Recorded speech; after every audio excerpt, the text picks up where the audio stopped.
to get down. I don't think you can actually crouch to look at that bottom door while you're in this section.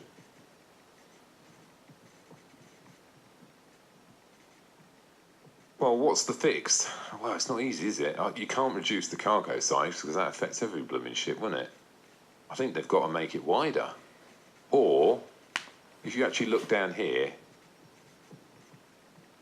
I'm just looking at the thickness between that door and the outer piece of metal. It's quite thick, isn't it? What, 3 or 4 inches? You look over here, they could just plane off, maybe, I don't know, just take that bezel off or something so you can get in there. Surprised someone didn't actually whack the cargo in there and go, oh, we can't get around that way. Sort of slightly pointless of having the gantry. Anyway, that was my first observation. So 2 little things. Once again, the similar sort of thing we had before with these weird arms and how the hell did that cargo get in here? And you can't get down there to change your modules, so it's going to be changed now. I can't see it moving like that. But you can access all of these ones. It's all fine. These cargo containers look awesome. Is that actually touching the ceiling? I don't think so. I think that's probably all right. And when you go in here, slightly different room. Guessing this is the missile loader. Actually, probably should say it's above the door, doesn't it? It says docking. That's not right. That needs changing as well, doesn't it? Because docking's here. You know what I'm going to say, did you? Have you thought about it already? Right, now, I know it doesn't really matter. It's only a game at the end of the day, right? I'm just highlighting some of this stuff. It's not an issue. It's just, you know, observations. That's a big box. That is a small door over there.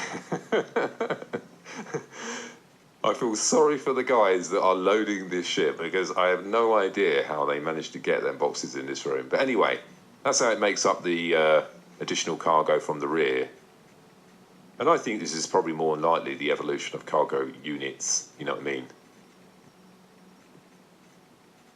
The evolution of cargo in Star Citizen from the very start to now. And I don't know, maybe they need to add it into their QC process of when they make these ships.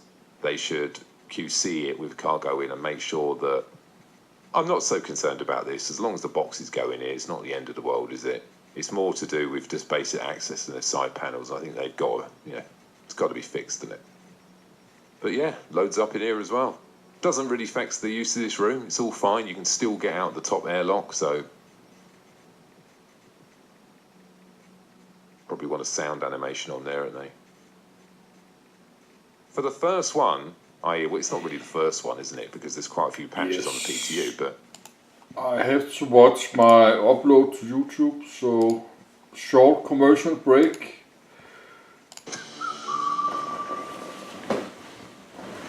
The really incredible thing about being here at the Intergalactic Aerospace Show is the unexpected surprises that sit idling around every corner.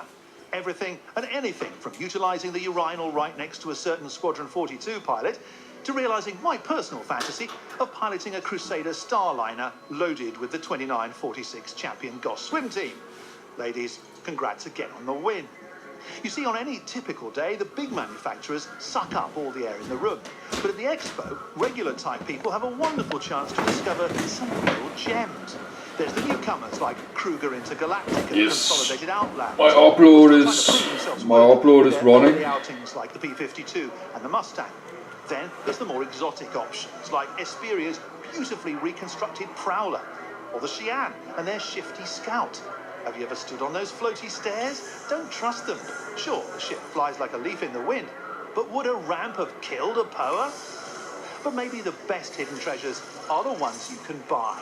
With a full range of IAE exclusive items on sale, from rare parts to limited edition ships, Galactic Tour will take a hard look at which swag is the most drool-worthy when our special Intergalactic Aerospace Expo coverage returns.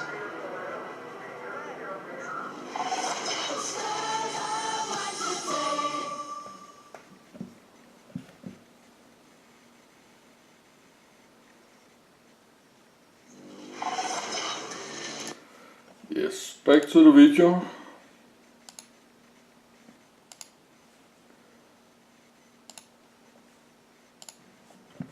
There's absolutely no complaints with these. If they released every ship as well as these are, I think that we'll all be fine, wouldn't we? Gone are the days of falling through the floor and falling through the ship. There's that weird thing that comes up. I think it's something to do with the mobiGlas. If you've seen my other video on the Max, this is identically the same pretty much. I'm just going to double check. This is the coffee thing, isn't it? And that thing there again. Exactly the same toilet. So this is the same same module. This door looks, I think, is a different colour. I can't remember. Was the other one yellow?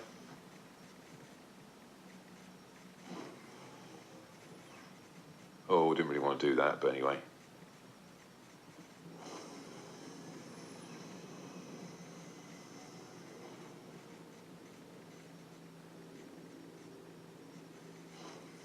Concerning. That could have gone horribly wrong, couldn't it? I do appear to be hovering off the floor.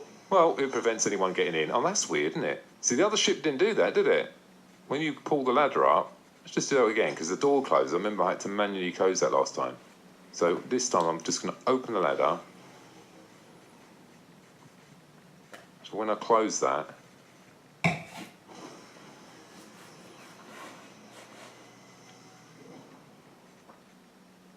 it obviously only closes the door once you enter the ship via the enter command. Maybe they want to set that to when you close it, you know, when you attract the ladder, that this door closes as well. I don't think it really matters. I don't think that that's going to help, you know, affect oxygen supply, but it might do later on, I guess. And maybe that little panel there is to say if it's safe or not, or depressurization or something. Who knows? But yeah, we've seen this before. Pretty much the same.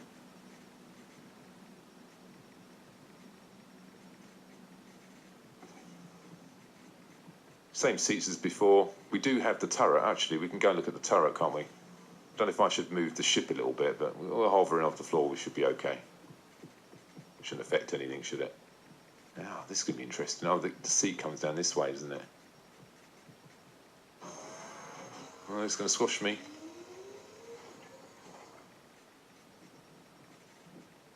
Expecting this to be very similar to the previous.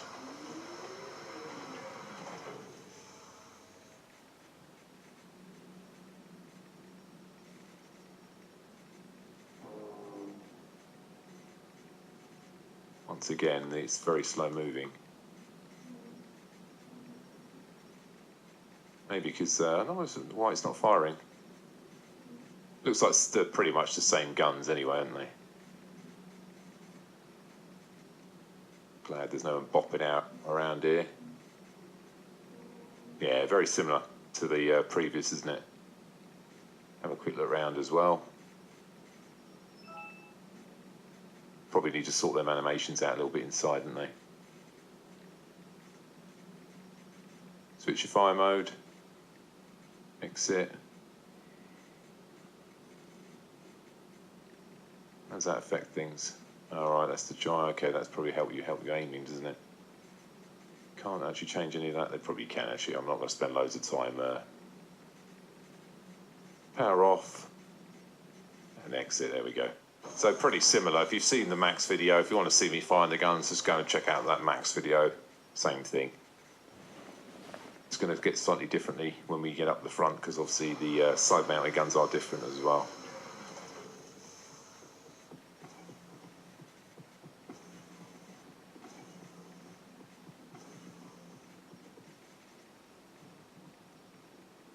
A lot of people did comment on that previous video on the Max. Some people saying they don't like the...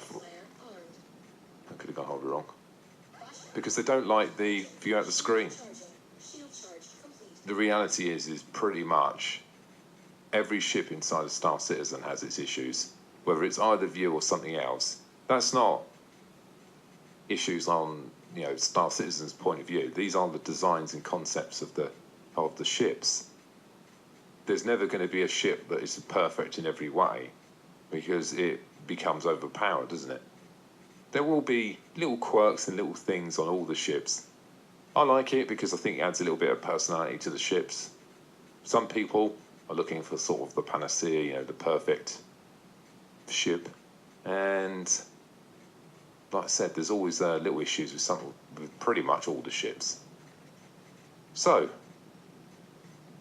the difference between this and the Max, what I've noticed, although the top speed is, I think it's 1045, so it's a little bit faster, like I said, here and all there, the other one's 1005.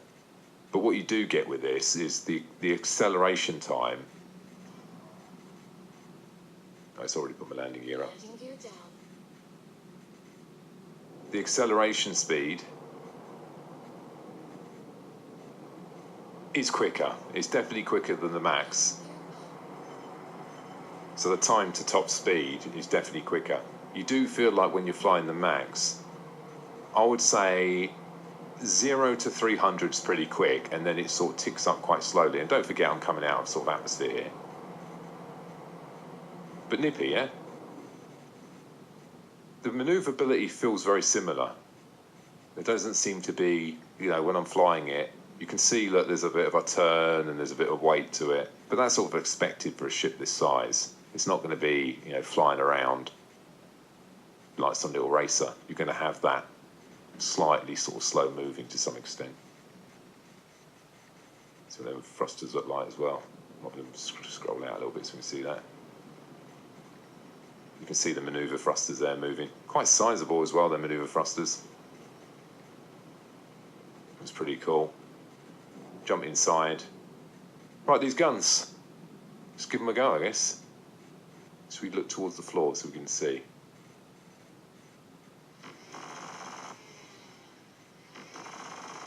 They're so close to each other, the bullets, you barely even tell that there's... You can sort of see that there are multiple streams there. It's not... It's almost like a laser beam, isn't it?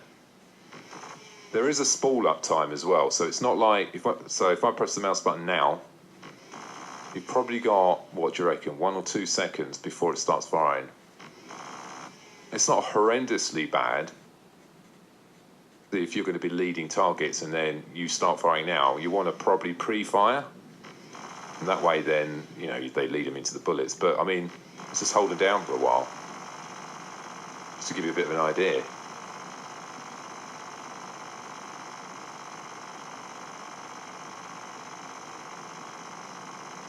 Now, I'm not totally sure if this is a bug or not, but it does seem to fire quite a lot. I don't know if you would agree with me. I'm not going to bore you to death, guys, but this goes on for quite some time. So, and I'm not seeing any issues with... I'm not seeing any heat generated by them that is making them slow down. I'm guessing that maybe that's going to change. I don't know. It just seems to go on forever. I've never even managed to run out of bullets yet, so... Interesting one. But then again, I suppose, look, it is a military ship. You sort of expect it to be pretty strong like that anyway. You've got all your missiles and torpedoes and bombs, whatever we want to call them, eh? Big debate on that one, but let's not get into that. It's got loads of them on board as well, so you've got them as well. So overall, look, this is a military ship. You can do cargo runs on it. It has got pretty decent guns. I mean, anything smaller than you, you're going to tear them apart, let's be honest. I think when the new flight mechanic comes in anyway, I think it is quite hard to outturn a lot of the smaller ships. So your disadvantage at the moment is if you do come across a Hornet, Sabre, or anything small, even the... Yes, I will not buy this ship. We have another video.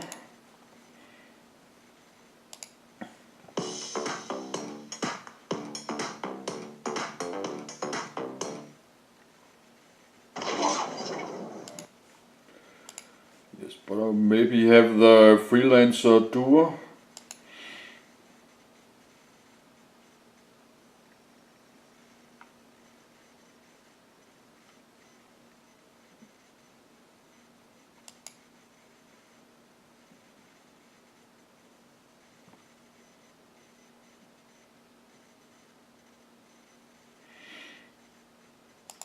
Oh, let's look at Lauraville gameplay. That's 1 month old. Oh, I think maybe I have to reboot.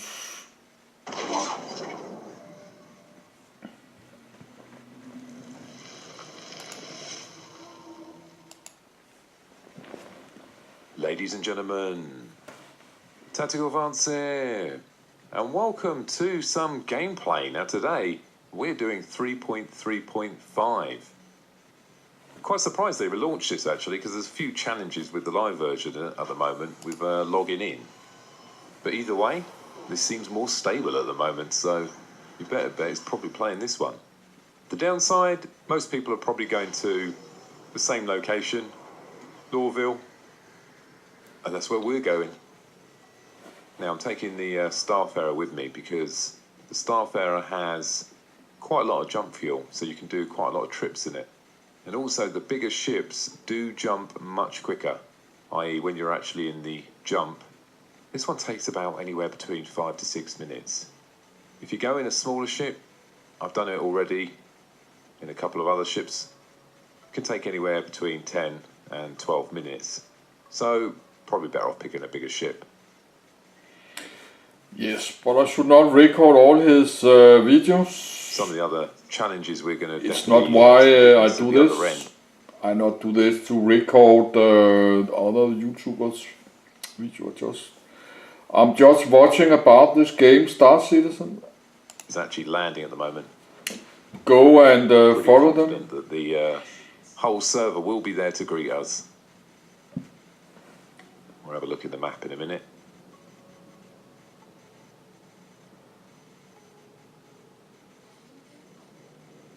Still got a little bit of a mobiGlas bug, unfortunately. Let's have a look. Yes, I will watch later.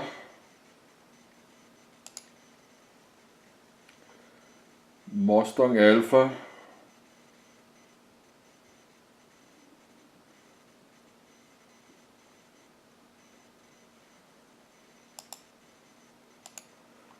We have a cargo run. Husk vores juleskarpelodder, der kan give op til 50% rabat. Vi ses i Superbrusen og Kvickly.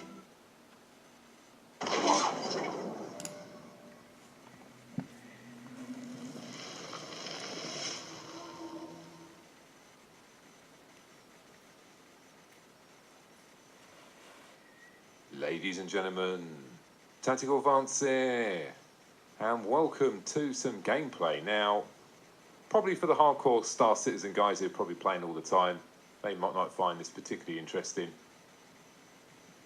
But the purpose of this video today is just a bit of chilled out gameplay really. And at the same time, what I've done, we're going to do a cargo run. And I've loaded up the Starfarer with a nice array of goodies, let's just say. I've picked all the different types of boxes. Now, I remember when they introduced the cargo mechanic, I was so impressed with these boxes. They look so cool. They could have easily made some like little naff box or something with like a sticky label on it.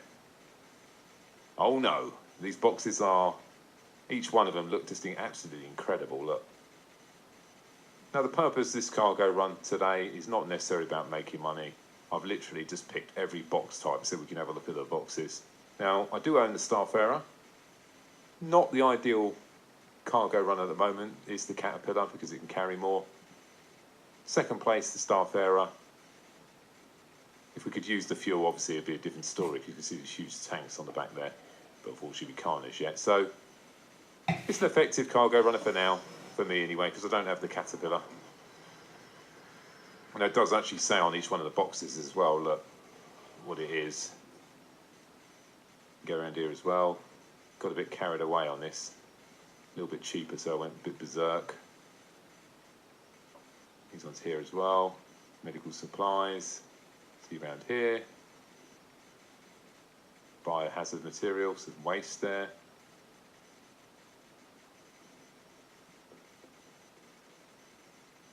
Now this will fill up to the ceiling. I'll just run out of money. So these two side sections, these are full. That side's full. This one's not. Like I said, spent all my money on this. Let's just hope it don't crash. So, Levski, here we come. Now, Levski can be a little bit challenging sometimes to go to. My best advice would be a NORPAD 2 and 3.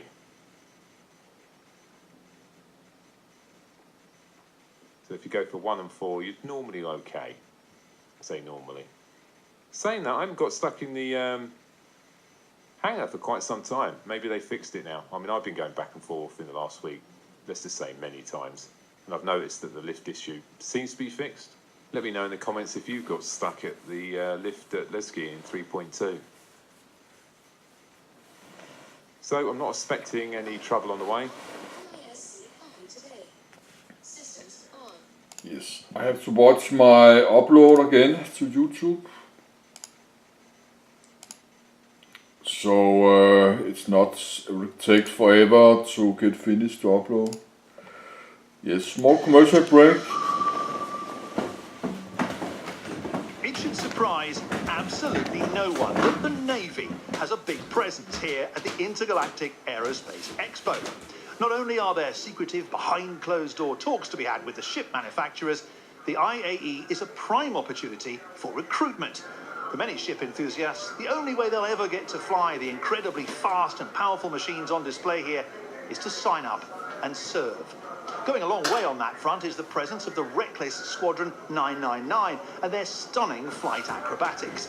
Nothing prepared me for how much I wanted to climb into a Sabre after seeing what those insanely skilled starmen could do with one.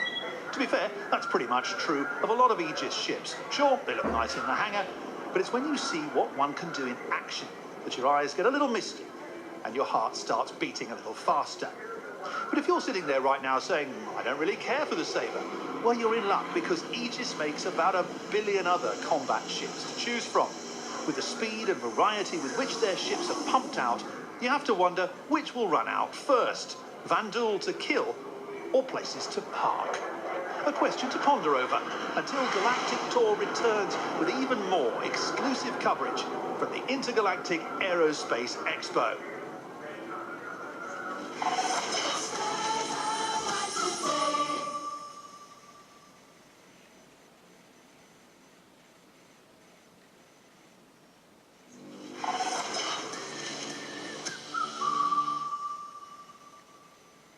Well, there you have it. It's been an absolutely fantastic week, with this year's Expo going down as arguably the best one this year. Throughout it all, Galactic Tour has been there to give you the lowdown you longed for and bang up a few innocent ships along the way. From lumbering hulks to svelte sloops, today's ship enthusiast has no shortage of options. Sure, half of them may have their own unique quirks and peccadillos. Yes, I'm the captain. No, I don't want to use the toilet with the door open. But the point is that the choice is there. And choice is a wonderful thing. The chances of you finding a ship you love are greater than ever. Back. And with what the manufacturers have been showing My off these upload past is few days, running. it seems it's only going to get better. Like a Banu slave, I only have hope for the future. But there's part 21, 22 is uploading. That you're going to want to avoid stepping in. But that's what Galactic Tour is for, isn't it? I'm Jax McCleary, and thanks again for joining me this week at the Intergalactic Aerospace Expo. Remember, life's too short not to be going as fast as you can. See you next time.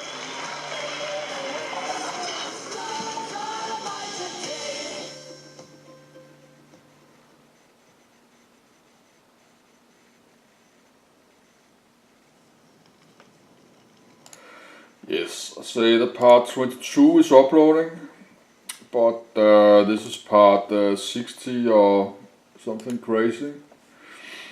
So it takes 1 hour to upload, so I'm like 2 days behind. Could be some introduction on the way, but we'll have to wait and see, eh?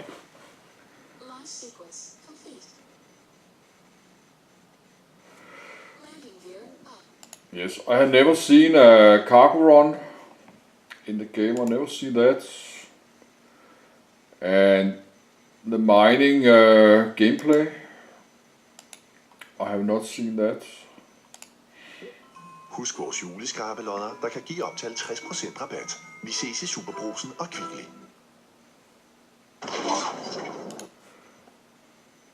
Yes, but let's I like to see this cargo run.